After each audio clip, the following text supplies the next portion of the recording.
Peter, no! Oh, no. I think this is pretty much universally everyone's least favorite thing they've ever done with Spider-Man. The Clone Saga. It's really funny because in KOF, apparently we're also going to get into the Clone Saga of that series too. Oh no.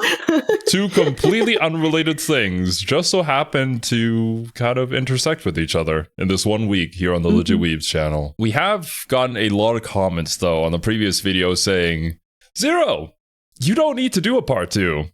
Just be happy with what you learned in part 1. Yeah. They're right. Just keep the happy memories. But I've already peered into the abyss. There's no going back, my dudes. If you still haven't supported Alex, go and do so. Link at the very top of the description, like all of our videos. And let's get right into this downhill roller coaster, apparently.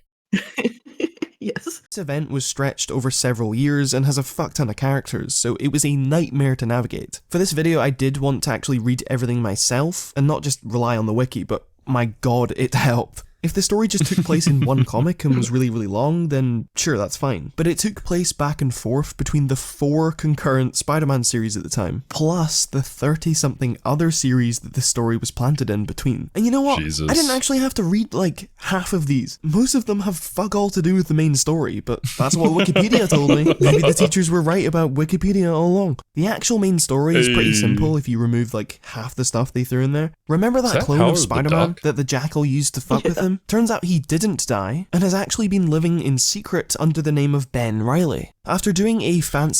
Oh, I see. So that's how Ben came to be. Ben was the one that was made fun of, right? In Into the Spider-Verse? In the red suit. I've trapped you in my impressive musculature, or something like that. A DNA test. It's revealed that our Peter, the one we've been following for the past 30 odd years, is in fact the clone, and that Ben is actually the original Peter Parker from those very first issues. Also, MJ is people pregnant. People loved that twist. What?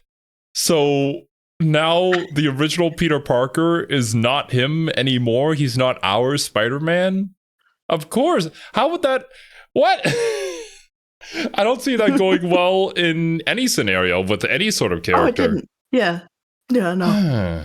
They backpedal on it too eventually because they're like, oh, people hate this? Okay.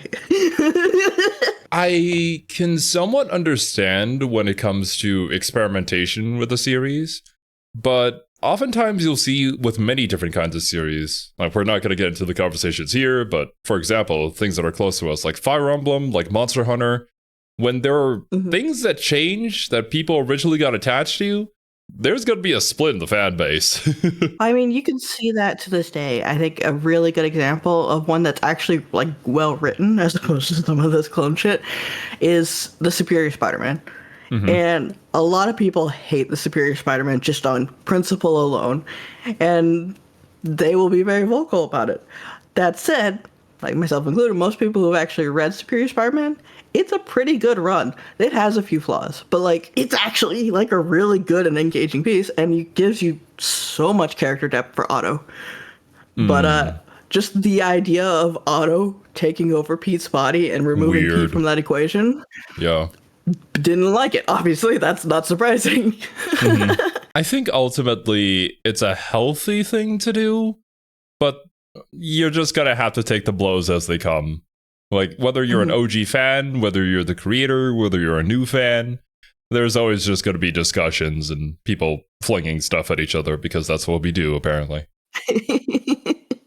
Yeah, I suppose. Another existential crisis ensues, but you know what? This is actually kind of good news. Now that there's another Spider-Man, Peter can now focus more on his family and dedicate most of his time to be a dad. And so Peter retires from being a superhero and lets Ben take his place as the new Spider-Man. Some stuff happens, Venom, clonage, what? maximum clonage. What is shit. What? They got Speedball in this? And then at the end, it's revealed that Norman Osborn is alive and he's been pulling the strings this whole time. Again? Turns out Norman faked the DNA test because why not? Fuck you. And Peter is actually the original. This is... So that's what happened. I see. They were like, oh no, people don't like this. Well, Yeah. let's retcon that by not like completely changing everything, just to come up with a different reason. Proven Yeah. when, during a final confrontation with Osborn, Ben sacrifices himself to save Peter and his body turns to ash. The Clone Saga then ends on a very tragic note. Peter and MJ's child is stillborn, which is probably What? one of the most... What the fuck? God, give a W to Peter at some point. No, you literally Jesus. can't. You literally cannot get a W. Oh my god. These people. traumatic experiences any couple can have. Why add this to the list of tragedies they've faced? Well, the story is that Marvel thought that Peter having a child would age him up too much, and the change would be... What? How? I don't know. I think that would create a new and interesting dynamic for the family. It reminds me of Cartoon Network and their handling of Ben 10. Ben 10 in Alien Force goes through a lot of character development, matures a lot as a character, and fans love Alien Force for that. But that aged up the audience, which Cartoon Network didn't want. So they forcibly have the writers regress Ben's character dramatically in the later seasons to be more childish again. But then you've abandoned your original audience that grew up with the show and are now at that age. But they don't buy toys. You think adults don't buy toys? Well, not the shitty toys that Cartoon Network's trying to sell. oh, okay. You know, if they made high quality ones, that would be a different thing. They'd probably make a lot more money, but Yeah, I mean, imagine, yeah. I sure as hell would buy it. Oh, yeah, 100%. Know a lot of people who would. I've always enjoyed the romantic stories where the couple get together super early and they kind of just like get past that whole like will they, won't they phase.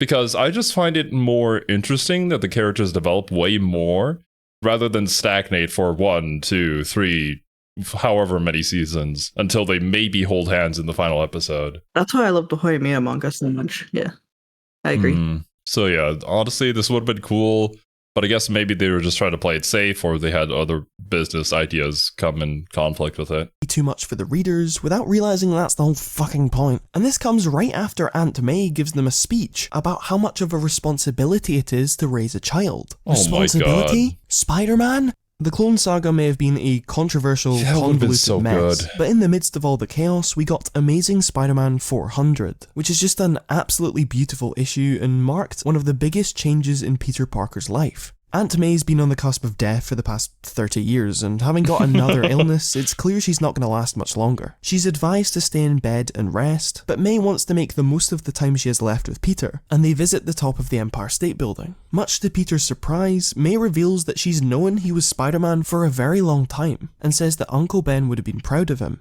Now weaker than ever. You know, you kind of aren't surprised considering how close they are to each other. And Aunt May's character, like, she could probably just look Peter in the eye and be like, oh yeah, you're lying to me. Yeah, I know. But it's okay. I understand why. Peter takes May home to rest. When Peter tries to call the doctor, May refuses. She knows that she's way past her time, but she just held on that little bit longer so she could say her goodbye to Peter. While she knows he won't take it well, she reassures him that she's had a good, long life, and that she couldn't be prouder of the kind, decent soul that Peter has always been. MJ and Aunt Anna arrive to find a devastated Peter grieving over May's body, and they break down into tears together. Aunt May is buried next to Uncle Ben, and Peter accepts yet another inevitability of life. The 90s marked the last real progression in Peter's stages of life. He'd gone from an angsty teenager who lived in his Aunt May's house and had no one to confide in, to a mature, married man who'd lost more than he deserved, but had loved ones to support him and be honest with. This was of course ruined by a number of decisions made by Marvel in the dying breath of the 90s. New writers step in. Aunt May is back. Turns out she didn't actually die and blames her death on rap music? What? What? Wait, what does this architect say? What? Why would anyone want to make people believe I was dead? Just goes to show what the world has come to. It's all that awful rap music is what I think. I laugh because it's paid. I just experienced pain. What is this? What does that look, Peter? You know what you did. And blames her death on rap music? The fuck? Also, she doesn't know that Peter is Spider-Man because that wasn't her. That was some actress clone thing that... What? After what I just said, too? It's like, yeah, of course she would know. Just look him in the eyes. God damn it. Welcome to the pain of being a Spider-Man fan. But why? Why did we... What? A new writer had just had a new idea? There's always this desire to reset Spider-Man to the status quo, and it happens constantly. Sometimes more gracefully than others, but... Is the one below all the one that writes all the Spider-Man stories? Like, specifically the one below all just manages Spider-Man only. Maybe. God. The Green Goblin made. MJ goes on a plane and gets blown up, but turns out she actually wasn't on the plane and she got kidnapped. Huh? Peter's like, okay, I don't care, and starts kissing this teenager. Okay, What? I'm doing this run. What? Okay, I need to stop pausing, but I'm sorry, guys. It just... Everything is flung at me, and I'm like, how? Why did we get here? What are we doing? What are we doing with our lives right now? Good questions. I'm starting to understand why you guys are like, Zero, just stop. Just stop. Just be happy. Like, how bad could they screw it up? Pretty bad. I don't know. I feel like there's a lot of basic storytelling guidelines that we're really not following to create like a good cohesive story. 100%. 100%. It's frustrating seeing that happen. I see that happen way too often in media. I just want a good story. Why can't I get a good story? Why is it so hard to write one? I don't know.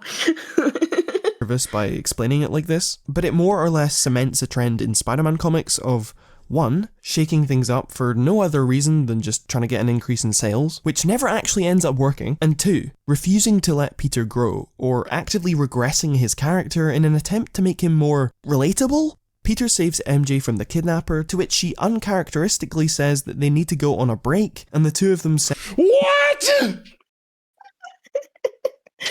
I just saved you! What? Yeah.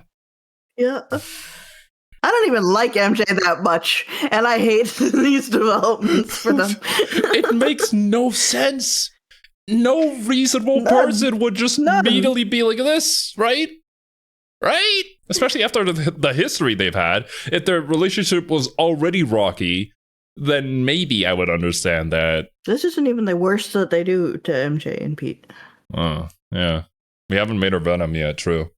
Separate. Not the brightest of times, but here's when J. Michael Straczynski comes in. At the start of the 21st century, Straczynski took over Amazing Spider-Man and was like, alright, time to fix this mess. First things first, Okay. Get Peter and MJ back together. But don't just All have right. them instantly come back. Make the most of their time apart, exploring why it is they need each other, and so that when they do reunite, it's satisfying and it's earned. Yes, good. In a long comic book run, when you're trying to fix things, see the detriments as opportunities to expand upon your characters. This is something that you can't go back and change anyways, so you might as well make of it what you can. They did the same thing with Psylocke, yeah. They're doing the same thing with Spider-Man.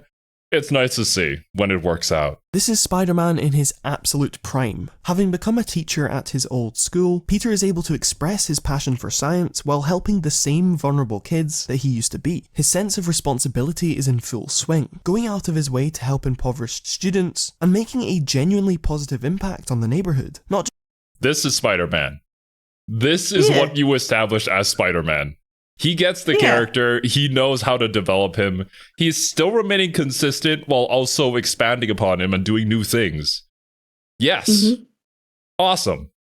just by punching a villain in the face, but by being compassionate and just putting in the effort. Less spider, more man. His years of crime fighting are evident in the way that he tackles problems. He's still got that witty trickster's edge from Stan's original comics. He's still tremendously unlucky and suffers hard times, but there's always that glimmer of hope in there somewhere. Some people don't like what Straczynski did with the spider totem stuff, suggesting that Peter's powers came from a magical spider god. I for one can't get enough of it, but it's important to note that he's more just posing a question rather than giving a concrete explanation. One of the best things that he did was completely revamp the character of Aunt May. In the past, there were signs of her internal strength, which is something issue 400 understood, but a lot of the times it would be forgotten, and she'd be reduced to this weak old lady who would die from shock if she ever found out her nephew's secret.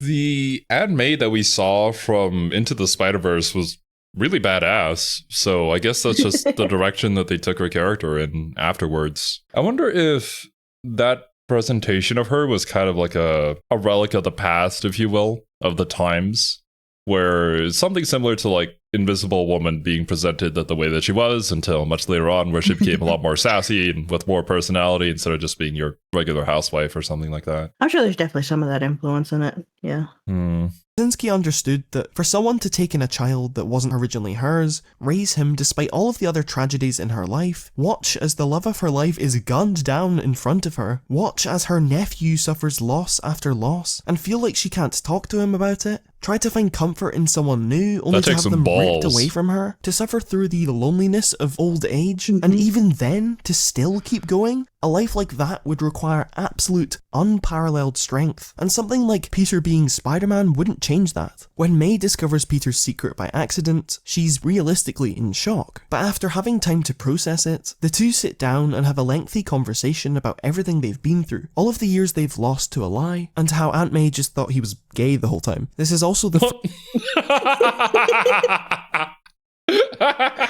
That's funny. That's hilarious. But also kind of understandable with like just the way that he acts when he's like trying to keep it a secret. And, like she knows something's up, but maybe she doesn't know exactly what it is, but it's a perfectly okay assumption. It's an easier jump to make than him being Spider-Man. Oh yeah, for sure. Oh, man. And with how many times him and MJ break up, it's like, something's not working. You break up with MJ, who's like canonically supposed to be just like the most the supermodel, basically. Like, yeah. First time that the great power, great responsibility line was attributed to Uncle Ben and was no longer stuck in that little text box. A bunch of cool stuff happens, some not so cool stuff happens, not his fault. Peter fights the Spider Queen, whose kiss gives him all sorts of new powers, such as organic webbing out of his wrist. Peter then dies and comes back to... Oh, I see. Okay, so that's why there's like different versions of Spider-Man. Like in the movies, I think the Sam Raimi ones, he doesn't have the tech. He just kind of like shoots it out of his wrist. But then the Amazing Spider-Man one has the tech, and it's like, I was like confused a little bit there. Most of the time, Pete uses tech.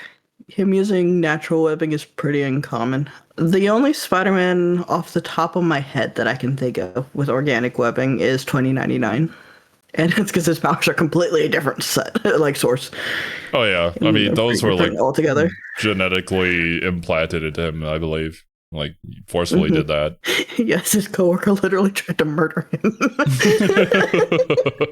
He also fights a villain called Paste Pot Pete. Hey, Paste Pot Pete for Marvel Rivals win! Let's go!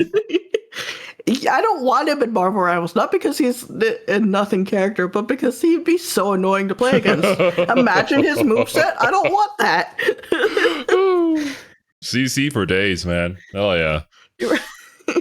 And upon hearing this ridiculous name, bursts out into so much laughter that he can no longer fight the villain. Things really start to change when, after a villain attacks their homes and leaves Peter, MJ, and Aunt May homeless, they're invited to live with the Avengers. They don't have to worry about money anymore. Peter becomes close to Iron Man and becomes his right-hand man. Aunt May's kind of got a thing. Oh, it's kind of like the MCU Spider-Man currently. I guess I see. Yeah, a little bit, yeah. Well, this Peter's a lot older than MCU Spider-Man, I think. Thing going on with Jarvis, and then Speedball. Wait, what? Fucking Speedball comes Oh no, is this Civil War? Oh no, please no. along and ruins everything. If you don't know, I'm talking about the Okay, massive yeah. Civil War event of 2006. It kicks Oh off boy. when a bunch of inexperienced superheroes attempt to stop a team of supervillains, but the Fucking whole thing goes speedball. sideways and ends up causing a devastating amount of civilian casualties. This leads the government to rethink how they should treat superheroes, and Peter is left with a choice. He can either give up his secret identity to the government and become their little errand boy, or he and his family can be hunted down and put in a hell prison. Iron Man is supportive of the government, and so, being his right-hand man, Peter goes along with him, an act that he would come to regret so very, very much. It's important to note Okay, look, I understand why he went with Tony, though, because, you know, he's your bro. Like, you gotta support the bro, right? He's the character that he's close to. He's worried about his family. Like, it's a logical place that he ends up here. Mm-hmm. Yeah. But once things start to shake out and it's not really you, then yeah, all bets are sort of off, and then you gotta be true to yourself. that Peter doesn't just go along with Iron Man because, oh, it's Iron Man. After what happened with Speedball, he genuinely does believe that superheroes need to be trusted, and that this is one step in the right direction. However, out of all the people who are on Iron Man's team, all the heroes who are publicly in support of the government, Peter's the only one with a secret identity. So, to practice what they preach and get the public on their side, they ask Peter to reveal his identity to the world. If you think this is stupid, Peter does too. But after being convinced by his loved ones that this is the right thing to do, and that this would demonstrate responsibility for his actions, Peter accepts. And so, in a moment he's been dreading ever since he was a teenager, Spider-Man reveals shit. his identity on live television. I don't know how it would feel like to be in Spider-Man's position. Right. I know how it would feel like to be a VTuber to reveal your identity like this. And that's already like pretty jarring and very scary. The internet is not a nice place. I don't think the entire world of people who are villains that you've captured and put into prison would be a very nice thing to reveal your face to and your name. So Yeah, this would be like a VTuber revealing their face if they knew that they had like 50 dangerous stalkers. It reminds me of the incident. I forget which company it was. Was it like Blue Archive or one of the anime companies? I don't know, but they had like a new VTuber, and the first stream that they ever did as that company's VTuber, people instantly recognized their voice as somebody who was a notorious villain from the country. Oh, I do remember that happening. Yeah, a bully from the country that they came from. And by bullying, we mean like forcing people like to dangerous, near death. Yeah. And they immediately got smacked off the company. And nobody had run a background check apparently before they got that VTuber on. But yeah, basically this. Peter's whole life goes to shit. He's abused by the public, his family is hunted down, Jameson tries to sue him for like $2 trillion. The only real people who stand up for him are Flash Thompson and Betty, but that's basically it. Still, Peter made a promise, and continues to hunt down those who defy the government, even though it kills him inside. Upon seeing the hell prison where they're keeping all of the unregistered superheroes, Peter reaches the final straw and turns against Iron Man. This is quite difficult, as they still live in Avengers Tower, so after moving his family to a dodgy motel, Peter joins Captain America to fight for the side of freedom. From the shadows, Kingpin, along with many other of Spider-Man's villains, Kingpin? What are we starts doing? a plot to kill Peter and his family. Well, of course! What did you expect? Yeah. In the wake of the Civil War, Captain America is shot dead, and Peter barely makes it out alive. He returns to MJ and Aunt. Wait, Captain America dies in Civil War? I never knew that. So what do the Captain America comics do nowadays? A clone? Did they just retcon that? Did he not die? There in comics, when someone dies, there's like 1,010 ways that they can bring them back. But I think Captain America does come back. I don't remember. But there are also others who take up the Captain America mantle. I see. Oh, just like the MCU now with the new Captain America. Yeah, I see.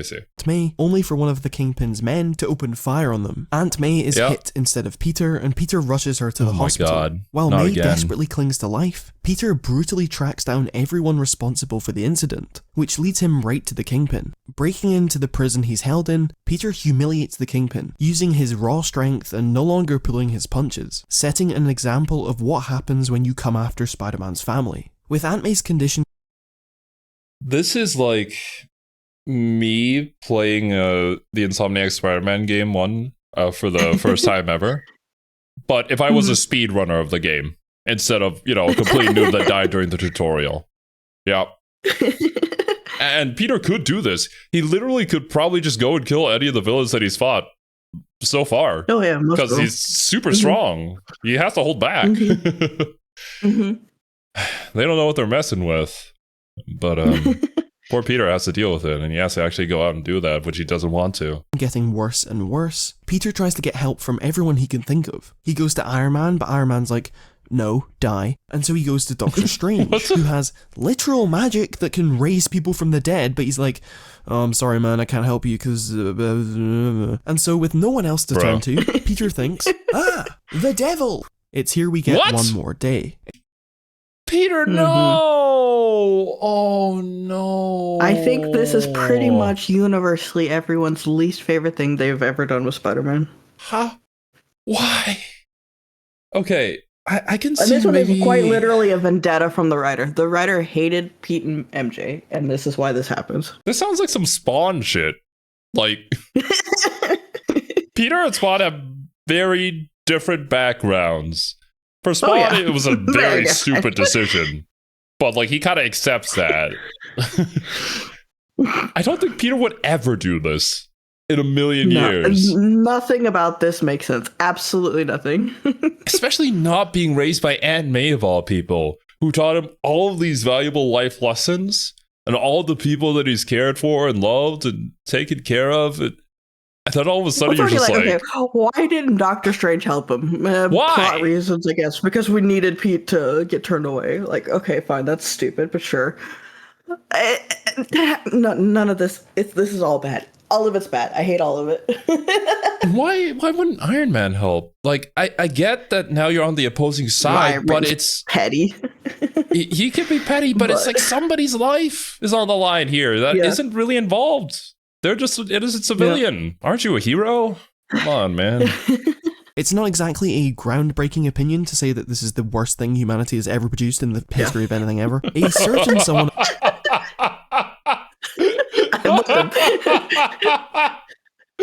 Damn. I feel like I've seen a few comments talking about this, but let us know in the comments. So what are your guys' opinions on this one?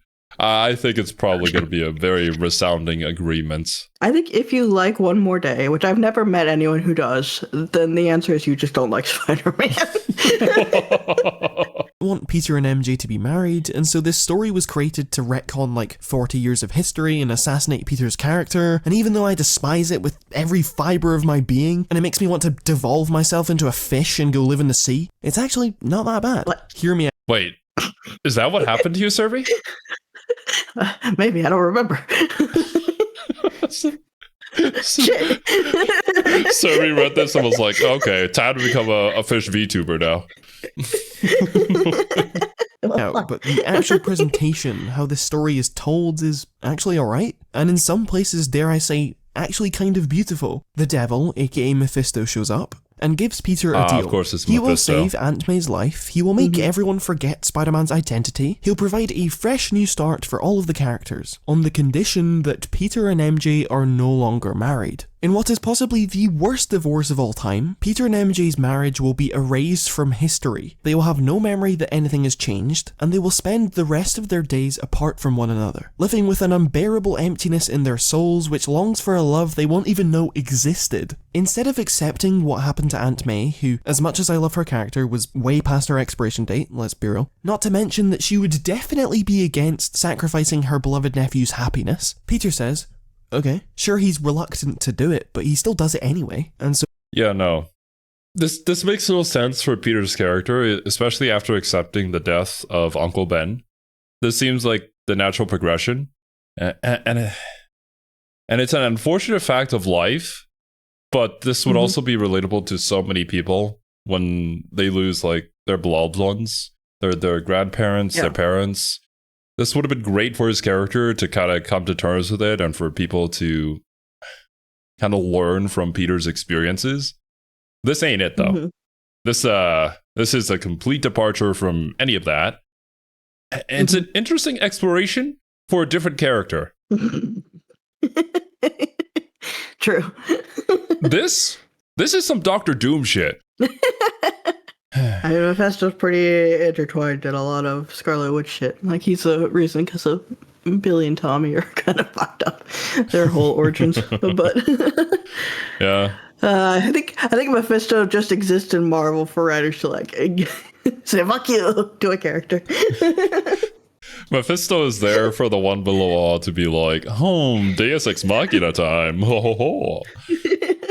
But yeah, we've heard his name so many times throughout our like learning of the Marvel lore. I feel like Mephisto just has his hand in so many different cookie jars. It's like it's impossible to count them all now. Yeah. But Peter and MJ have 24 hours left to spend with each other. And this bit's actually kind of beautifully written. It's almost as if Straczynski is saying, hey, I don't want to do this, but there's nothing I can do. Even MJ's like, what are we doing? This is stupid. If you swap out Mephisto for Marvel editorial, you can really identify with the characters and the situation they're forced into. Having developed these characters over the course of his run, building up a genuinely realistic human relationship between them, Straczynski is able to make their last moments together very touching and impactful. And so a giant, infuriating, big red fuck you reset button is pressed, pretty much erasing decades of character development. That's like half an hour of this video. Gone. Mary Jane is... Okay. I understand the idea, and I do agree that that sort of thing can be quite beautiful in its own way. It reminds me of, what was that anime called? Plastic Memories? Something like that? Where, I've never seen it. yeah, let's to spoil it a little bit. A character knows the day that they're going to expire, essentially. And and so because of that, everything that happens between two characters that love each other very much, but know that one will not be able to remember the other at some point, just makes every single moment a lot more precious, endearing, more impactful. And it's a good exploration of like, what would you do if you knew that you had like only one day left to live, you know? Yeah.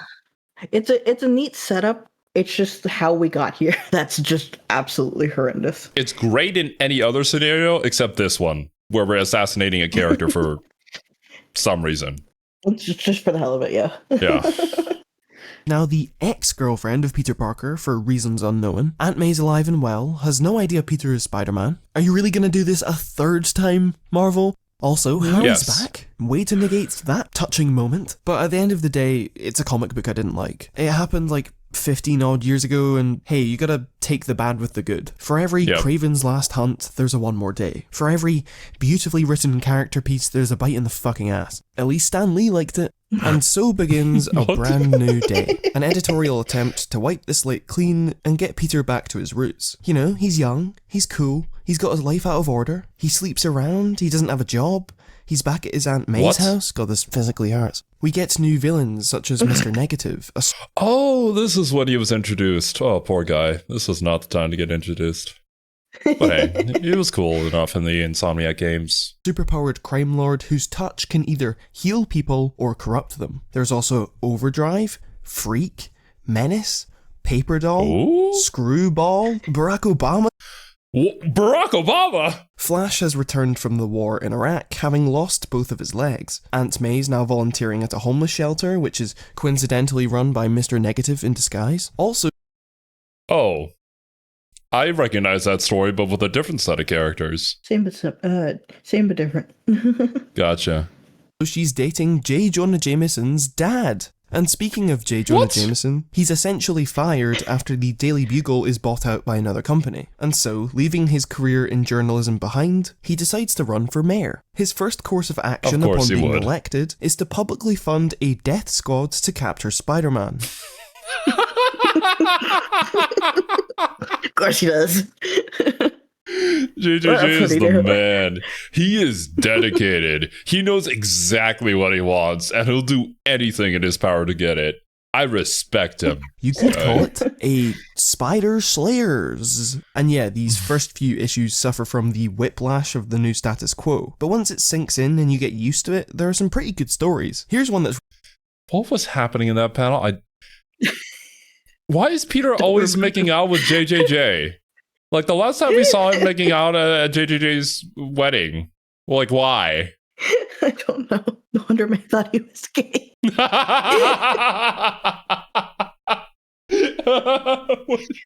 Because I know you're into Dill Speed. It's okay. You can trust me.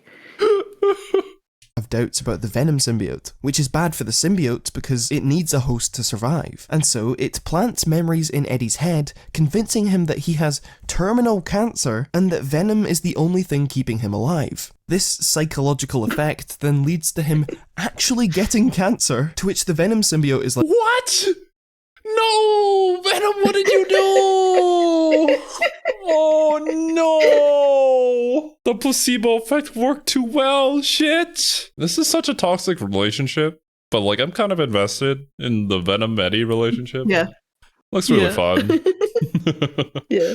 like, oh shit, and ditches him, leaving him to die of cancer. The symbiote then goes on to bond with Mac Gargan, aka the Scorpion, creating a all-new powerful Venom. With very little time left to live, Eddie wants to make peace before he dies and starts volunteering at the same shelter as Aunt May. Hell yeah, During Eddie. his time there, he comes in contact with Mr. Negative, whose touch then he completely heals heals Eddie of his cancer. Eddie is over the moon, just in time for the new Venom to show up and start Bruh. trashing the place. Upon meeting its old host, the symbiote is like, alright Gargan, see ya, and starts trying to bond with Eddie again. When the Venom symbiote fuses with the special healing cells still left in Eddie's body, a new symbiote is created, transforming Eddie into the new anti-Venom. Yeah. With the help of Spider-Man.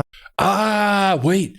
No, we learned about this in the cosmology video. That's right. But I guess I ended up forgetting about like Mr. Negative's whole thing with this. It's been a very long time actually since we learned about the cosmology I don't stuff. remember if it talked about Mr. Negative in it. Yeah, I don't If it remember did or that not. either, but I guess it makes sense. It's the complete opposite of the Venom. And anti-Venom takes down Venom and goes off on a mission to save the world or something. It's here we reach Amazing Spider-Man issue 600, which marked a very special occasion, the wedding of Aunt May and J. Jameson Sr. But before Peter can attend, he has to deal with a brand new Dr. Octopus. You see, while Otto has his robot arms, Oh, he so himself nasty is at just this a point. regular guy. And after a lifetime of fighting Spider-Man, each punch to the face has resulted in a series of traumatic brain injuries, leading him to be diagnosed with less than a year to live. And just like Eddie, Oh my god, this poor guy. Even though Spider-Man's holding back, I can imagine it's basically like the end of a career for so many boxers too,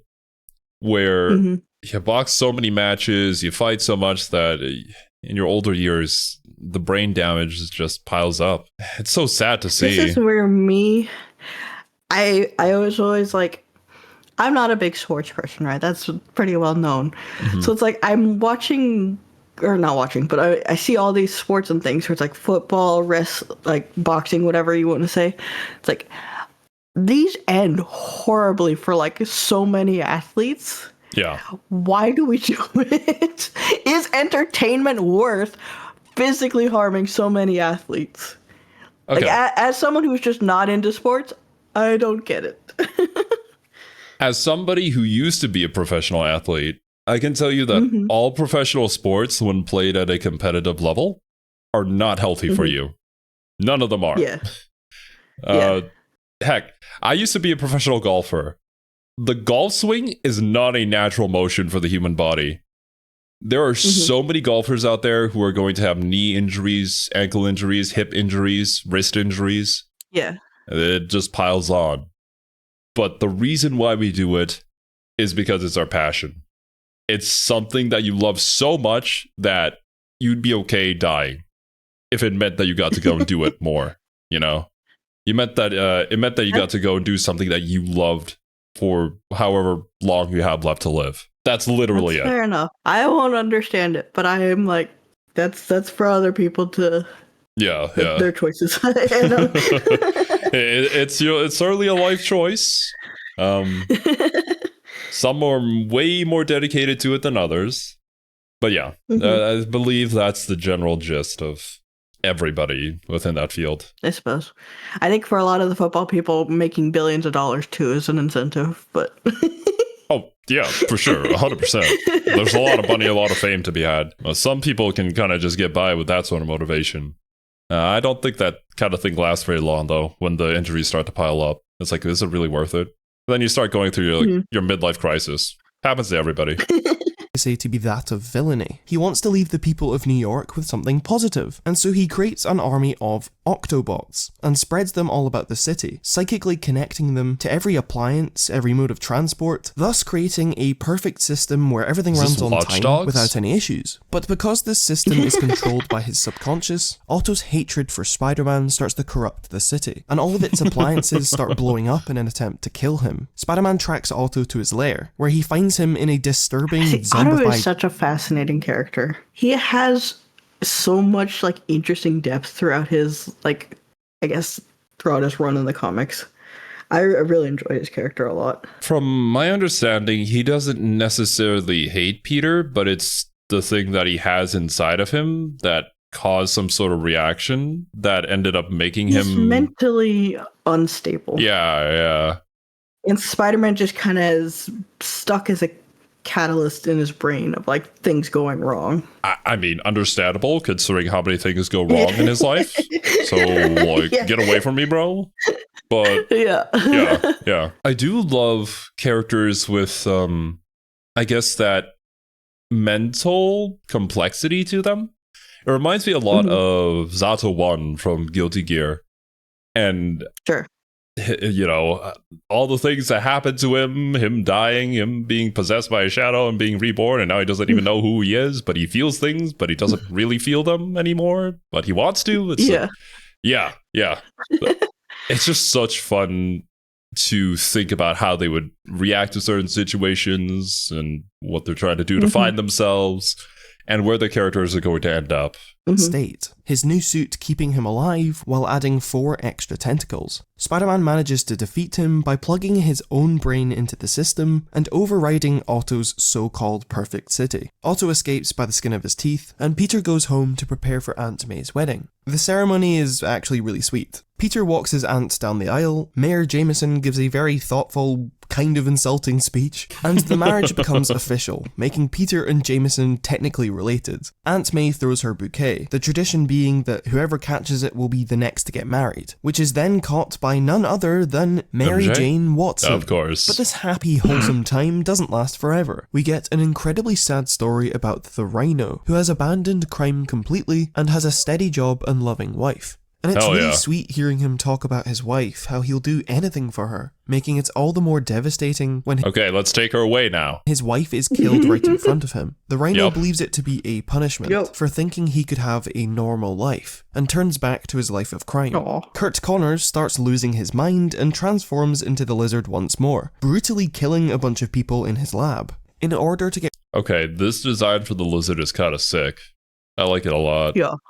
Get rid of Kurt completely, the Lizard tracks down Kurt's son Billy and prepares to kill him as well. What? Spider-Man is too late to rescue him, and while Kurt's consciousness begs the Lizard to stop, he can do nothing but watch as he eats his own son. With this what the fuck?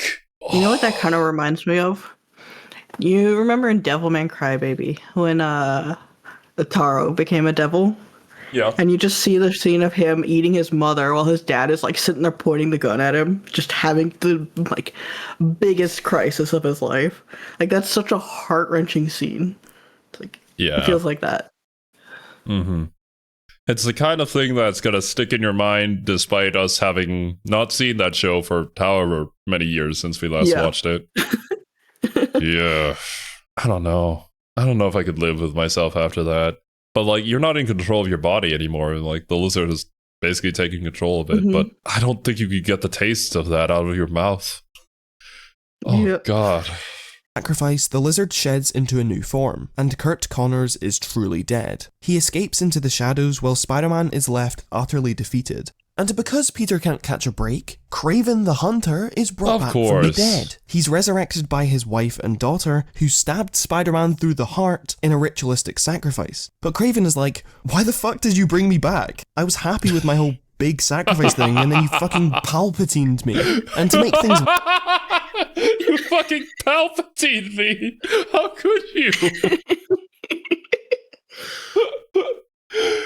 I mean, man quit when he was ahead. He was a winner. He was living it good in heaven. Because this is what I wanted. I did this. Oh, man. But yeah, things can't just, it can't be good for Peter. They can't be good for too long. This sucks. Nope. Worse, they got the wrong Spider-Man. It was actually Kane, Spider-Man's edgy clone from the 90s. This mistake has corrupted the sacrifice and has actually put a curse on Kraven, making him immortal until he's killed by none other we than didn't really talk about in the clones, but there was another clone in there. I see. I did see Kane being mentioned in the comments, and I remember that name because it's very similar to our friend Kane, so it's like, oh, okay, yeah. He's another version of the Scarlet Spider, but not Ben Reilly. I see. He's even like more grumpy and just angry all the time than Ben. Look, if I was Spider-Man... Which, like, understandable. Yeah. If I was Spider-Man and it wasn't Peter Parker, I would be very grumpy all the time. I would think life was out to get me, because it is. Yeah. Spider-Man's hand. So we have a man who wants to die, who can only be killed by a man who hates killing. Kraven begs Peter to kill him, but Peter refuses. He tells Kraven to treat his resurrection as a second chance, and use it to do some good. And so Kraven does exactly that. He moves to the Savage Land to start a new life, although he's still salty about his family resurrecting him, and so he kills them. It's around this time.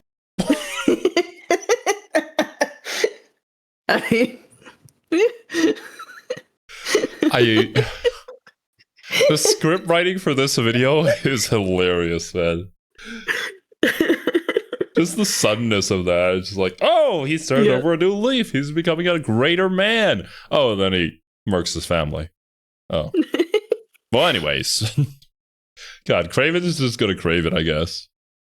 And that Peter starts dating forensic scientist and friend of Harry Osborn, Carly Cooper. Also, Marla puts in a good word for Peter at the tech company Horizon Labs, and Peter is hired as a member of their think tank. For once in his life, he's making a really good salary, there are no set hours, so him disappearing as Spider-Man won't be a problem, and most importantly, he can once again express his love for science, fulfilling the dreams he had all the way back when he was a teenager. Peter impresses his new boss by essentially just repackaging old Spider-Man inventions into new consumer-friendly devices. Meanwhile, the US government removes the symbiote from Mac Gargan and gives it to their best military veteran, Flash Thompson. Flash becomes Agent Venom, giving him the power to walk again as he performs a series of missions for the US military. All while behind the scenes, Dr. Octopus is beginning his final master plan. Now I know what you're thinking, there hasn't been another Spider Slayer in a while. Oh shit, you're right. Alistair Smythe, son of Spencer Smythe, has returned, calling himself the Spider Slayer, and is seeking vengeance for his father's death. He does so by trying to kill anyone who Jameson's ever loved or has any connection with whatsoever, which, now that they're family, includes Peter. To help him with this... Wow. Isn't it hilarious how it all just comes back? It's just full circle, man. That's... Life gives you lemons, I guess. Man.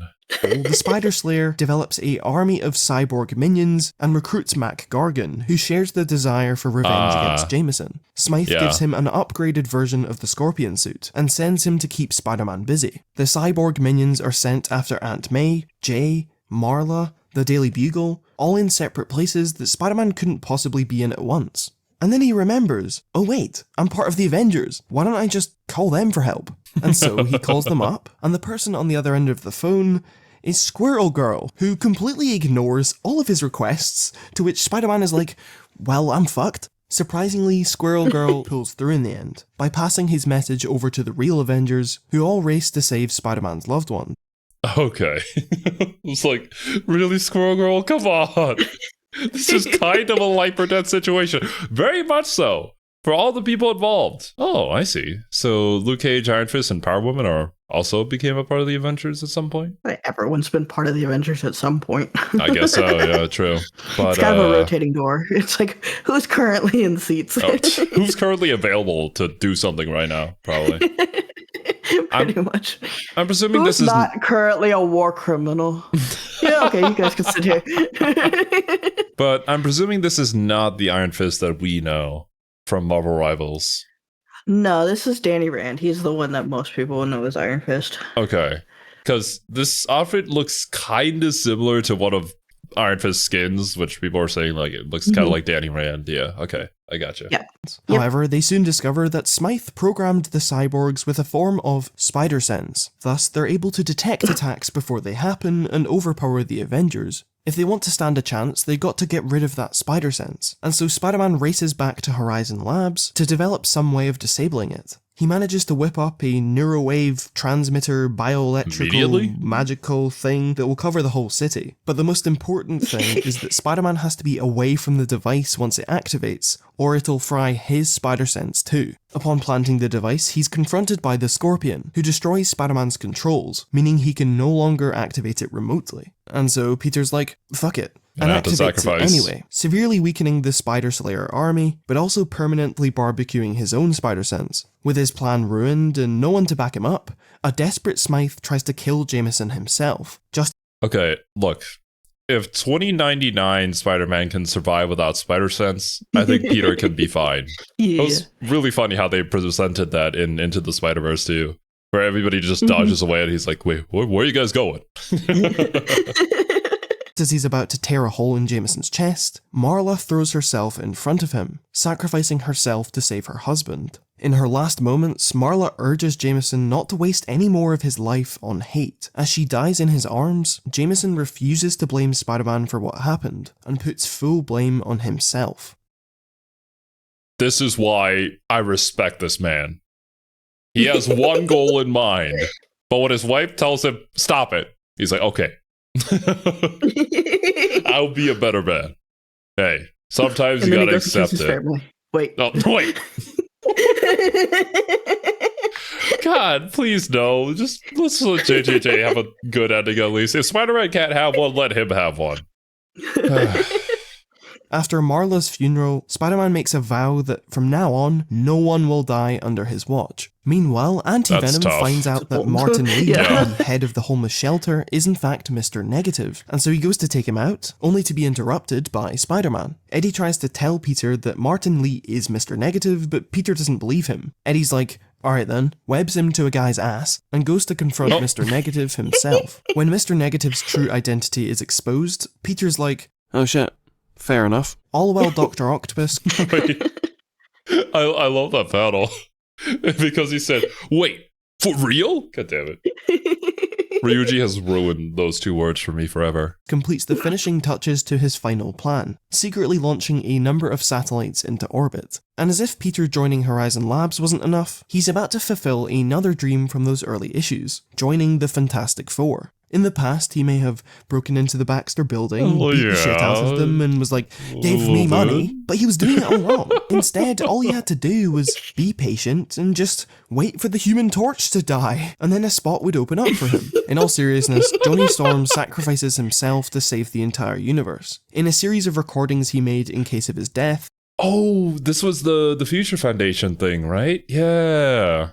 He asks Peter to take his place on the Fantastic Four, to which Peter gladly accepts. However, it's not the Fantastic Four anymore. They've renamed it to the Future Foundation. Now a member of the Avengers and the Future Foundation, and having a full-time job at Horizon Labs, Peter's got barely any time to spend with his girlfriend Carly. Fortunately, Carly's job as a forensic scientist requires her to be on call 24/7, meaning she conveniently has to leave a lot of the time, allowing Peter to go off and be Spider-Man. And you know what? For the first time since his marriage was torn away from him, Peter's life seems to be on track. To replace his spider sense, he's taking lessons from Shang-Chi, who is teaching him Spider-Fu. He's also expanded his equipment. He's got voice command web shooters, a stealth suit, a bulletproof suit, his Future Foundation suit, and his relationship with Carly is going pretty well. Oh my. That is, until she gets stuck to the ceiling. Everyone in New York is now mysteriously woken up with spider powers. Just a heads up, this is about to get a little bit complicated. As part of a massive experiment, the Jackal has spent the last couple of months covering the city with his own little spider bedbugs, all of which carrying a spider virus.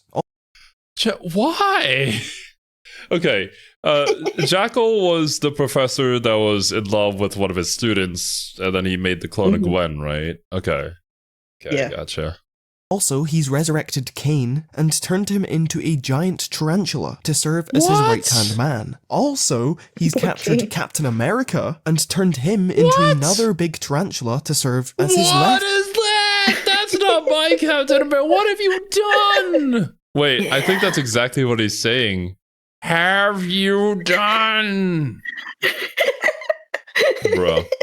Hand man. The city is quarantined, and all of the bridges are blocked off to Understandably prevent so. this spider virus from spreading to the rest of the world. While the majority of citizens are decent people who only use their powers for good, there is a certain vocal minority who'd rather use them for chaos. And so the Jackal begins the next phase of his plan. To round up all of the gangs in New York, give them Spider-Man costumes, and so when the Avengers show up to try and fight them, they won't be able to recognize the real Spider-Man, and they'll beat him up as well. This guy just exists to fuck with Spider-Man, and it's genius. Peter gets tired of being beaten up by his teammates, and ditches his costume. Pretending to be yet another person who woke up with spider powers, Peter rallies the good citizens of New York to make a stand and fight all of the gang members. It now seems that every person in Peter's life, even Jameson, has spider powers. Every person except Mary Jane. Why? I guess she just cleans her beds regularly. So there ain't no spider bugs coming to bite her at night. I see. Was it Kiwi who says she vacuums her bed? I feel like it was Kiwi. Considering Kiwi's living situation, I'd probably vacuum my bed too, regularly. And Aunt May, but she's out of town. Carly gets a little suspicious and thinks that Peter is a little too good with his spider powers. The Jackal sends Captain America to break through the blockades and let the virus spread. In response, the government deploys Flash to capture him, and his mission is a success. Flash then uses the Venom symbiote to disguise himself as Captain America's tarantula form, and returns back to the Jackal undercover. Everything's going according to plan until suddenly everyone in New York mutates, turning into these massive spiders. Okay, never mind. Go back. We need to evolve, but backwards, please, guys. This is I do not horrible. like. There's been a couple of different like Spider Island type stories, and most of them like I've enjoyed the story, but I don't like the spider monsters. Can we even go back anymore after this? Like, how would that even work? It's here we learn that the Jackal isn't actually the mastermind behind this whole thing. What? No, that title belongs to the Spider Queen, who used the Jackal's skills to develop a virus, connect it to the spider totem shit that Straczynski was on about, in order to create her a massive spider army. However, her plan is interrupted by Anti-Venom, who's going about using his powers to cure the giant spiders. So, the Queen sends... Oh, that's right, Anti-Venom could do that. Yeah, okay, good. Good, at least we have something already set up for that. Captain America, who is actually just Flash in disguise, to go and kill Anti-Venom. Flash, of course, snakes her, and takes Anti-Venom to Horizon Labs, where they can use Anti-Venom's healing qualities to develop a cure for the spider virus. The Queen's like, shit, that's not good, and sends Kane to sabotage the cure. Spider-Man then tries to protect Anti-Venom, but he's completely overpowered by Kane and laid to waste. Just then, Horizon Labs, along with the Future Foundation, creates a device that returns Spider-Man's spider sense. Spider-Man's now got spider sense and spider foo, throws Kane into the Anti-Venom juice, and turns him back into a human. The Queen finds out what happened, gets really angry, fucking kills the Jackal. He was just sitting there, man. Shit. What did he do? And turns into a giant spider monster. Damn. Both Flash and a now cured Captain America confront the giant spider. Oh, so he's just back now. Okay, hell yeah.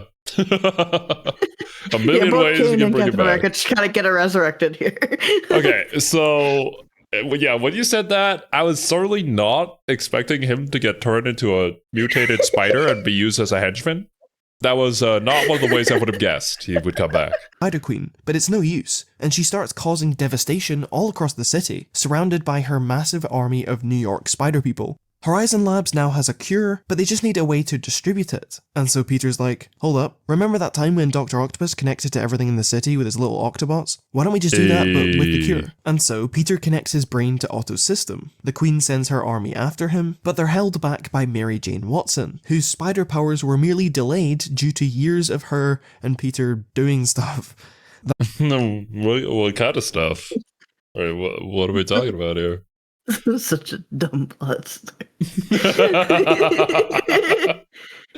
Yeah, I don't think this makes a whole lot of sense, but it's for the plot convenience, so whatever. Anyways, the Spider Queen for Marvel Rivals when? Which version? The human version, please. You know, I'm into monster girls, but not that monster form. Not gonna lie. Also, goddamn, I didn't know they were this kinky. Risking monetization. Peter cures New York using the Octobots. MJ says that she loves him, but he doesn't hear her, so What? fuck you. Kane comes in clutch at the last minute, now dressed in Peter's stealth suit, just fucking launches himself into her mouth, which blows her up into a million pieces and scatters her brains all across the city. The day is saved, everyone is returned to normal, and Carly breaks up with Peter because she's figured out that he's Spider-Man. But hey, don't worry about it. Spider Island. Why? Was she like, you lied to me? You're Spider-Man? You're this cool superhero that saves everybody? I hate you now? Damn.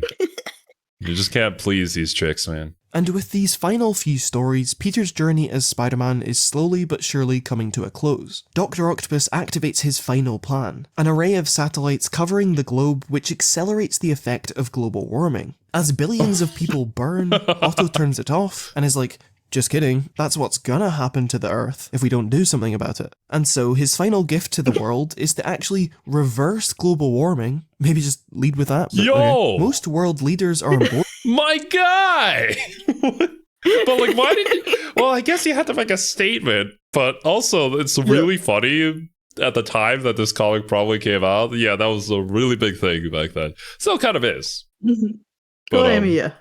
we got a lot of other issues that are kind of more prevalent. We're too busy villainizing marginalized people at the moment. That, and just screaming at each other on Twitter, saying that we're changing things, but we're not really doing a whole lot. Or, you know, arguing about power levels. It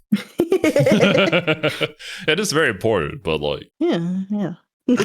And they agree to help produce the last of Otto's required satellites. It seems like Spider-Man is the only person on Earth who has his doubts, and so he calls the Avengers into action, showing off his all-new Sinister Six proof armor. He leads the charge against Otto and his fellow villains, but Otto's been preparing for them, and uses a series of gadgets and gizmos to take them down. His plan goes off without a hitch. I mean, Elektra is shot into space, but apart from that, leaving Spider-Man and Black Widow as the last remaining Avengers. Okay, so there's no one to help them. All of the other superhero teams are conveniently off-world. Black Widow's kinda useless, no offense. Once again, he's fucked.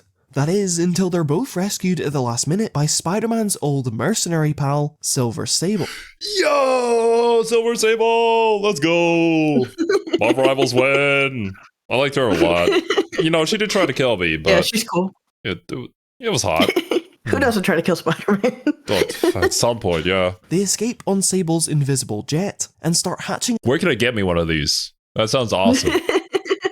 a plan to take down Otto. Otto still needs these last few satellites, so if they can break into those factories and stop production, then he can't complete his plan, right? One such factory is in North Africa, and so they fly the invisible jet there in the hopes of sabotaging it. Unfortunately, they are ambushed by the Sandman, who's now made up of all the sand in the entire Sahara Desert. With the help of Horizon Labs, Spider-Man and his crew are able to detect Sandman's brain, the one singular sand particle which contains his consciousness, and they manage to take him down. Peter and the crew then continue to sabotage factories all across the globe, running into several members of the Sinister Six. But it's no use, as Otto keeps launching satellites faster than they can shut them down, and now the only way to stop him is to confront him directly. Because Mysterio is a backstabbing bitch, they locate Otto's secret underwater base, with Spider-Man and Sable being sent to break in. Upon learning of this, Otto floods the lower levels of his base. During their break-in, Spider-Man and Sable cross paths with the Rhino, which shouldn't be a problem. There are two of them, one of him, all they gotta do is go around him.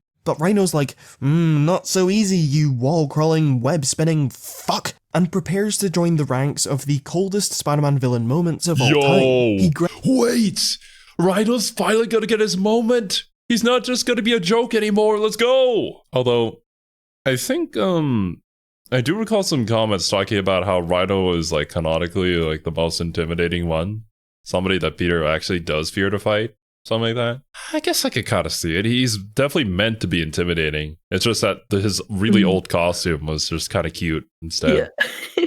grabs Sable with his massive rhino hand and promises that he will not move. As the water rises and the air leaves his lungs, he will not move. He will only loosen his grip when both he and Sable are dead, and he can finally join his dead wife. And so Peter is given another choice. He can either go and stop Octavius, potentially saving billions of lives, or he can fulfill his vow of letting no one die and save Sable. The answer is kind of obvious, and so Peter reluctantly leaves Sable to drown. Shit. In a climactic confrontation with his greatest enemy, Otto admits that the whole environmentalist saving the world spiel was a lie, and that he actually intends to wipe out the human race. Not every single person though. He'll leave just less than 1% of the population alive, so they will preserve his legacy as the greatest supervillain of all time. Unfortunately for Otto, he's stuck in a stalemate. With all of his arms being used to hold Spider-Man, he can't reach the control panel and activate his plan. If he tries to use one of his arms to reach said control panel, Spider-Man will get free and stop him from activating the satellites. So now what? And so, in a last-ditch effort to succeed, Otto completely abandons his life support and drags his decaying husk of a body towards the controls. With billions of lives depending on him, Peter once again uses his sheer indomitable will to defy his situation, possessing the impossible strength needed to free himself from Otto's arms. With the controls destroyed and his legacy ruined, Otto accepts his defeat, and if the water doesn't take him out, he'll be dead in a couple minutes anyway.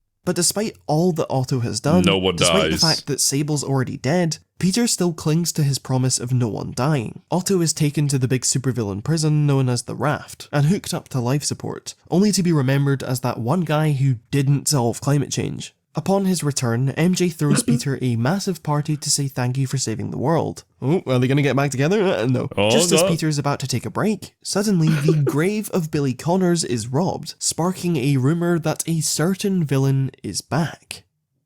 Morbius. Yes, it turns out that Morbius has dug up this child's grave in a supposed attempt to cure the lizard. Morbius and Spider-Man take to the sewers and use the combination of his son's DNA and Morbius's blood to transform him back into Kurt Connors. It's an apparent success, and they celebrate Kurt's return, completely oblivious that Kurt's consciousness is still well and truly dead, and only the lizard remains. The lizard then spends the next while pretending to be Kurt, faking grief over the loss of his son, his ultimate goal being to blend in until he can return himself back to his righteous, lizardish form. However, during his time spent with the people of Horizon, he grows attached to being a human and all the joys of life, such as video games and Carly Rae Jepsen. It was 2012. Even when he's fully developed... Well, this is actually hilarious. I love the idea for it, though, where it's like, oh, the lizard tried to learn how to be human and learning to enjoy all these human pleasures, and it slowly changes him. Wow, that's such a unique idea. I don't know how, as a writer, I'd try to imagine that scenario from the character's perspective. So weird. I think the only other thing I can think similar to it is I remember, did you ever watch Stargate Atlantis? I've the Paul Orlando show. Yeah. There's a point where one of the main villain, there's a race of aliens that are the main villains of the series. Okay. One of them they captured and turned into a human basically and made him think that he was human. And then he starts remembering that he's not and has this kind of identity crisis of his existence when he was human on the ship and enjoying that more or less, but then also remembering that he was a wraith and that he was one of the other alien peoples, and he's well, what am I now? It's a similar thing to the androids in Nier Automata. If you've been living life as close as possible to these kind of beings, then aren't you basically just that? Or what are you now? What do you want to be? Who do you want to decide to be? It's the formula to change him back. The lizard hesitates, genuinely considering giving up and living the wonders of human life. But when Spider-Man discovers his plan, he's forced to inject himself and mutates into his final form. He's about to gobble a bunch of civilians when he's suddenly interrupted by visions of his son, his wife, and his old self. These illusions distract him enough for Spider-Man to inject him with yet another cure and defeat him. It's a lukewarm victory at best. While the cure significantly weakened the lizard, it failed to turn him back, and the hope of Connors ever returning is lost. At the very least, no one got hurt, and the lizard is dropped off at the raft. That's where Dr. Octopus is. If there's one thing I like about this era of... Oh, wait a minute. Isn't that That's basically going to lead up into the beginning of one of the Insomniac Spider-Man games, right? The first one, I think, where they all break out of the prison. I mean, I'm sure they've done that several times, though. Yeah. Yeah. Everyone breaking out of the raft. Yeah.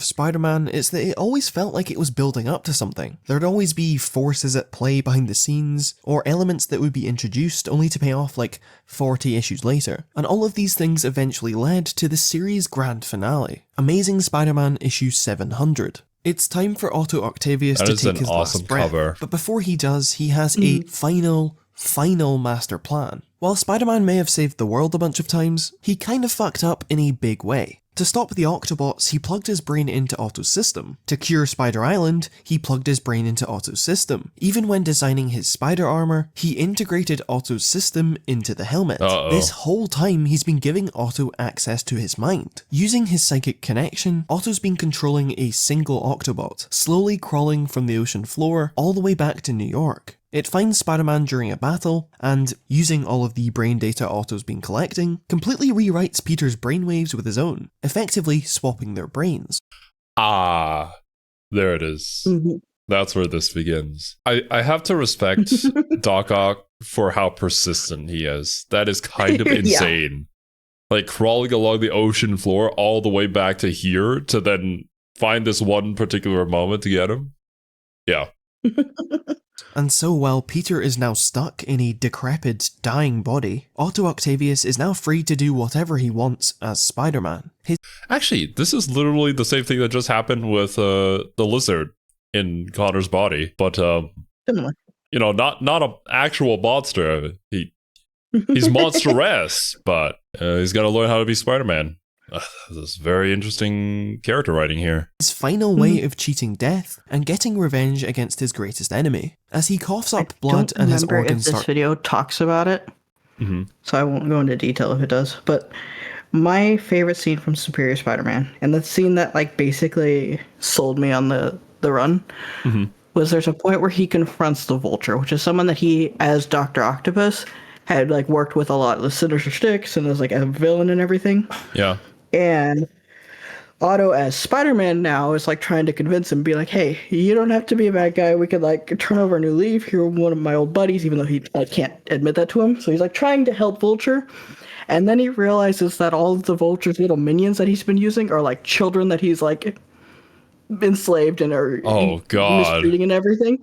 And that just snaps it for Otto. And he realizes that the Vulture is just depraved and beyond redemption, and that moment there, just kind of Otto coming to terms with his past and his like relationship with his father and everything, his history as a villain, his current status as a hero, and all of that just culminates like super well. Oh, yeah, it makes total sense too when you're basically seeing a mirror of yourself from the perspective of, you know, the other guy who you've been fighting all this time. You can't deny it anymore. It's right in front of your eyes. This isn't a matter of self-reflection. You can see it literally from their eyes. Damn.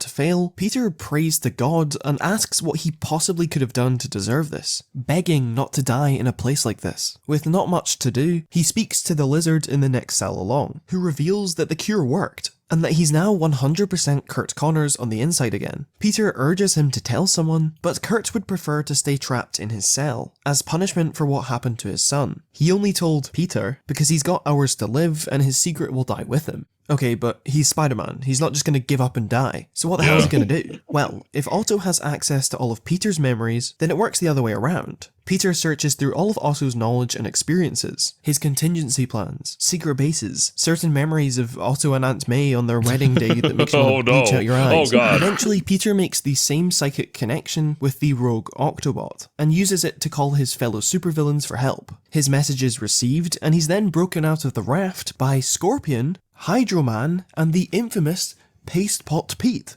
Meanwhile, what is Otto up to in Spider-Man's body? Well, he's arranged a date with Mary Jane, but it's very clear that he wants more than that. I can't tell if it's meant to be intentionally funny, but as she's getting closer and unbuttoning his shirt, he's saying things like, "Excellent! Another victory for the Master Planner!"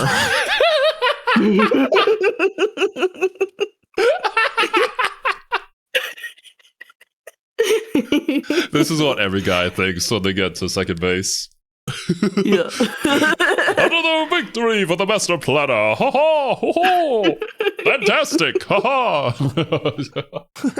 Finally, Peter and MJ get back together, and it's Dr. fucking Numbnuts Octavius in his body. If you think about what's actually going on here, it's really fucked. But thankfully, they're interrupted by a news alert. Realizing that Peter will be coming to get his body back, Otto does the incredibly smart move of booking a round-trip flight to Belgium, thus ensuring that Peter will never be able to reach him, and by the time the plane lands, Peter will be dead. Meanwhile, Peter's life is in the hands of Pastepot Pete, as the villains try to reattach his metal arms to his body. In doing so, they accidentally kill him, and Peter is transported to the afterlife. It's there that he meets his dead parents, George Stacy, Gwen, Tim Harrison, real ones no, and finally, Uncle Ben. Ben delivers a powerful speech about how proud of him he is, how Peter's built such an amazing life which he can't let Otto destroy, and encourages him to get back up one last time and fight. Back in the real world, Peter wakes up, ready to get his body back. But none of that matters, because Otto is about to leave for Belgium. And so the saving grace, the hero who saves the day, is not Spider-Man, it's not Pastepot Pete, it's in fact J. Jonah Jameson. While being interviewed about the... Yes! I always believed in him! My guy! Breakout, Jameson calls Otto a buffoon, a loser, a complete imbecile who's never actually accomplished a single one of his evil plans, and it is that one speech that makes Otto reconsider the flight and face Peter himself. Peter breaks into the police precinct where all of Otto's old equipment is being stored. He steals one of Otto's mind-swapping Octobots and is about to make a merry getaway when he's confronted by Carly Cooper. Peter tries to explain that it's actually him and that he's stuck in Otto's body, wouldn't believe to which you. She's like, no, that's dumb, and shoots him point blank. Her bullet ricochets off of Peter's arms and hits her instead. No! After tying up Carly's wound and praying that she'll live, Peter and the villains go back to their secret base. Returning from the airport, Otto has rounded up all of Peter's loved ones in Avengers Tower, just in case the evil Dr. Octopus comes after them for their connections to Spider-Man. We've got Mary Jane, Aunt May, Jay, Jameson, the Daily Bugle, the guys at Horizon Labs. Otto also snitches to the police of the whereabouts of Dr. Octopus's secret base, and an army of publicly funded Spider Slayers are deployed to take Peter out. Peter, Scorpion, and Hydro Man escape, leaving poor old Pasty Pete behind. And if this scene was a kick in the balls, it gets even worse. When they're alone, MG confesses to who she thinks is Peter, that she's always loved him, no matter what happened between them or whatever fucking devil deal they've gone through, to which Otto responds by making out with her. Using his secret Avengers passcode, Peter enters Avengers Tower. If he can show someone like Iron Man the Octobot, then they'll understand what's going on and be able to help Peter get his brain back. Unfortunately, Otto has already thought of this, and has activated his massive Octobots all across the globe, leaving the Avengers occupied and no one at home to help. Not even Squirrel Girl. It is then that Otto accidentally lets slip that J. Jonah Jameson is in the building, piquing the interest of Scorpion and Hydro Man, who ditch Peter for a chance at revenge. Using his watery powers, Hydro Man discovers Jameson and his loved ones, only to be sucked up and contained by Horizon Labs and their power of science. Oh, hell yeah! Scientists, let's go! The most powerful superheroes in the world! Yeah. Also, was Hydro Man another one of JJJ's creations? Is that why he also wants revenge? Yeah, again. Okay, gotcha. Scorpion breaks into the safe room and they're like, well, science can't save us now. And they all prepare to die. But Jameson stands up to the Scorpion, claiming full responsibility for what he did to him in the past, and sacrificing himself so that the others can get to safety. Before the Scorpion can take action, however, Otto leaps in and uses that raw indomitable strength to take Scorpion's jaw clean off. With literal minutes to live, Peter grabs Otto and throws them both out the window. Now that Otto is significantly weakened, Peter activates the special Octobot and begins the mind transfer. But just like everything else, Otto has already thought of it and came prepared. Otto uses the same raw strength to take Peter out, and Peter lies beaten and broken, seconds from death. Sure, his plan may have failed, but that Octobot managed to get into Otto's brain just the tiniest amount, leaving the tiniest psychic connection between the two. When Peter's whole life flashes before his eyes, he uses this connection to share the experience with Otto, and the two are flooded with all of Peter's memories and the values he's carried throughout his life. The kindness instilled into him by Aunt May and Uncle Ben. The importance of never giving up no matter how difficult things get. Oh man, this is such an interesting study into the whole discussion of nature versus nurture.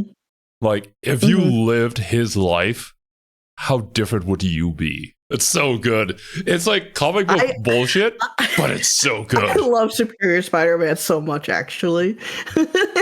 How tragic it is to lose someone and learning to move on despite it. The meaning of true love and how you don't truly appreciate how valuable it is until it's cut short. Even saving Otto's life despite all that he did. Otto is overwhelmed. From his perspective, he is Peter Parker. Anybody would be. These are all things that have happened to him, and the reminder of all of this completely shifts his philosophy. As the icing on the cake, Peter tells him that with great power, there must come great responsibility. Oh, yes! Yes, full circle! Hell yeah! But also, Peter, no! Damn it. I don't know. This is such good writing. I love it. We're taking all the bads with the goods, putting it all together, summarizing it all up with the one line that everybody knows that is near and dear to everyone's heart. Peter takes one last look at his loved ones, makes Otto promise to keep them safe, and with that, Peter Parker dies. This was of course very controversial at the time, and rightly so, killing 100%. Off their main character on Stanley's birthday. But to me, this is almost a perfect ending for Peter that represents who he is as a character. For most of his life, Peter was never rewarded for his heroics. Well, yeah, obviously, because the change like that is massive, but still, it's a comic book, you're exploring something new, and unlike the other ones, where we've had some criticisms of, this one at least seems to be very well written and very well thought out with how they're handling it so far. It's interesting too, because they kind of... So you have Otto then left with those memories, left with kind of this entire interaction going forward as Spider-Man. And because he couldn't just get rid of Pete, Pete's kind of hanging around as like a ghost in Otto's brain, but Otto can't hear him. So it's basically just Pete spectating and commenting on Otto trying to be Spider-Man, which I actually really enjoy. Or was he able to really tell anyone what he was doing? He simply did it because it was the right thing to do, and that was more than enough. Peter does not get a happy ending. There's no reward at the end, and he dies as a villain, with no one to mourn him, no one to celebrate his life or acknowledge his sacrifice. To most people, this would be the worst fate imaginable, but Peter doesn't care. Even though he's utterly defeated, even though he could easily give up and rest, he spends his last moments trying to find the good in someone, and he dies perfectly content with the knowledge that he's done the right thing and that his loved ones are safe. He's brave, selfless, and full of hope. And so as Peter Parker is laid to rest, Otto Octavius takes his place and promises to be Spider-Man. No, that is a powerful, comic book panel right there. Yeah, 100%. It's just like simple shading on the character's face, but it means so much within this context of that impacted him so much so that it just completely shifted his whole character, his whole personality, his whole life. Man. Better Spider-Man. Some could even say a superior Spider-Man. Hey. No, Peter! They'll be back. Oh my. No wonder why Anime thought you were gay. Oh. Well, this image of Ned got in here, but the project will not physically start if I don't keep this in. Oh. Okay. Okay, he does have a video on Superior Spider-Man if that's something we want to continue on, but honestly, wasn't expecting to finish it in this part, but regardless. I couldn't remember where this video ended, but this is kind of a good cliff hanger. Can just drop it on. Very impactful moment for all the characters involved, really, and for such a massive shift in the story too. I love the ending. It was a very, very rocky middle part here with the whole clone saga and one more day or whatever it was, and a lot of writers having different ideas and corporate getting involved. Sucked, but we managed to bring it back. Yeah, I think when writers are allowed to experiment and truly have the ability to experiment without outside meddling from corporate and what have you, and other writers getting in the way, you can do some really cool things in comics. Like things with Superior Spider-Man, there's a lot of haters when it came out. I remember I never watched The Big Bang Theory. can't stand the show. I just remember one episode randomly, they make an off comment about this Pete and Doc Ock's twitching bodies. Like, that's a terrible idea. Who would do that? But it didn't go well at first, but I think people who actually read it and gave it a chance, everyone I've talked to who have read it enjoy it. There's a few rocky moments in it throughout with like every comic book, but oh yeah, I'm sure. The first Superior Spider-Man run, I think, is one of my favorite comic book runs. But no, I'm not a writer, but I can imagine that being such a fun challenge where you're taking an idea that doesn't sound like it would be a good thing, but it has the elements of a potentially great story. And how would you make that possible? How would you get the readers into an idea that they would be so opposed to from the very beginning? I feel like it's such a double-edged sword because Spider-Man is such a beloved character with such a rich history that it's like taking that away and doing something different with it is going to be a negative. There's got to be but backlash. Because you have that rich history, there's so much to work with from this new character going forward. All of the like dealing with that legacy. Like if we watch a Superior Spider-Man video, I'm sure it'll go into it more. But like you have Otto going through a lot of the same mistakes that Peter did. He tries to get with MJ, realizes that him and MJ being Spider-Man is just a disaster, right? He ends up making the call on his own to break up with her and just be alone because that's his solution to that problem. Okay. So it's like you get interesting versions where he runs into the same problems as Pete and tries to be better than Pete because he has those memories and that like, legacy and things. Yeah. And he's trying to be better, but he still ends up with all that Pete luck and things just don't go his way, right? And it's just really fascinating to see the kind of the mental struggles that he goes with trying to be Pete, basically. Yeah. I appreciate Spider-Man's character so much more now because as an outsider, when you're just watching the movies, it just seems like he's, you know, kind of a goody two-shoes. He's just a really nice kid. He's going out there, he's trying his best. But when you learn about the whole comic book history and what they've been able to do with that simple premise of a character like this and how many different facets you can explore within the life of a superhero, the life of Peter Parker, all that interconnecting with the rest of the Marvel Universe, as well as with like Civil War and all that shit that happened. Spider-Man creates such an interesting dynamic for the reader and the rest of the world and the villains to interact with and how things are going to end up because of his philosophies and all the things that he has to sacrifice in order to get them, how that hurts him, how that affects him, how that affects us as the reader too. So good. I understand why despite how much Spider-Man has been dragged through the mud, he's still a lot of people's favorite superhero. Yeah, very much so. The character is just so solid, man. He's very versatile. You can put him to just about any situation and have an interesting story from it. He truly embodies the whole, like, anyone can wear the mask thing, where he almost feels like a character that can fit into any story. And he would make the story much more interesting just by existing within there. Talked about it before, but everyone likes that underdog story. And it's very much something that you can kind of seat yourself into and you want to root for.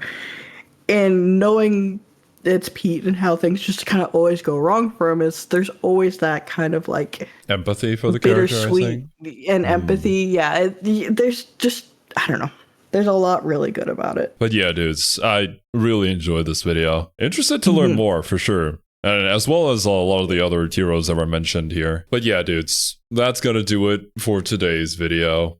Thank you guys so much for joining us. Hope you guys enjoyed your time here. Hope you have a wonderful rest of your day. And we'll catch you guys in the next one. Later, dudes. Bye-bye.